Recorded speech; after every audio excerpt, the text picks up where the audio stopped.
সাধারণ শিক্ষার্থী যারা তাদেরকে ভোটদান থেকে বিরত রাখতে পারলে একটা রাজনৈতিক উদ্দেশ্য হয়তো কোনো কোনো গোষ্ঠীর হাসিল হয়ে যেতে পারে।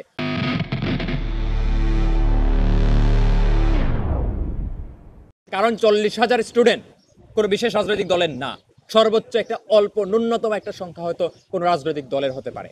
ফলে যে একেবারে প্রকৃত অর্থেই সাধারণ শিক্ষার্থী যারা তাদেরকে ভোটদান থেকে বিরত রাখতে পারলে একটা রাজনৈতিক উদ্দেশ্য হয়তো কোনো কোনো গোষ্ঠীর হাসিল হয়ে যেতে পারে।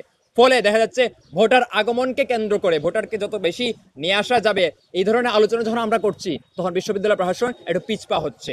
এই 5টা ভোট কেন্দ্র দিল, সেখান থেকে 3টা বাড়ালো, তারপর হয়তো আরো 1টা বাড়াবে। আমরা তো এটা চাই না ভাই।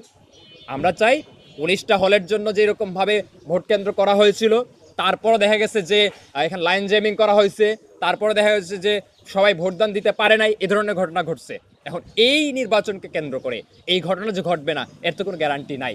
ফলে আমরা ভোট কেন্দ্র আরও বাড়াতে হবে এবং আমরা এটাও মনে করি যে অনাবাসিক শিক্ষার্থীদেরকে এই বিশ্ববিদ্যালয় ভোট কেন্দ্রে কীভাবে নিয়ে আসা যায় তার সর্বাত্মক উদ্যোগ গ্রহণ করতে হবে। একটা বাস রুটে যদি স্বাভাবিক সময়ে অন্য কোনো সময়ে 10টা বাস চলে, অন্তত ভোটের দিন, নির্বাচনের দিন সেটা 3 গুণ বাড়াতে হবে। এই আমাদের দাবি। আমরা মনে করি এই ডাকসু নির্বাচনকে কেন্দ্র করে, ভোটার আসা যাওয়াকে কেন্দ্র করে ডিএমপির সাথে অবশ্যই বিশ্ববিদ্যালয় প্রশাসনের বোঝাপড়া হইতে হবে, তাদের সাথে বসতে হবে, পরিকল্পনা করতে হবে এবং আইন শৃঙ্খলা পরিস্থিতি যাতে ঢাকার আইন শৃঙ্খলা পরিস্থিতি, শুধু ঢাকা বিশ্ববিদ্যালয়ের আইন শৃঙ্খলা পরিস্থিতি না, সুষ্ঠু থাকে, সেটাও বিশ্ববিদ্যালয় প্রশাসন ডিএমপি কমিশনার সাথে বসে তারা নিশ্চিত করবে। আমরা এই আশাটা রাখি।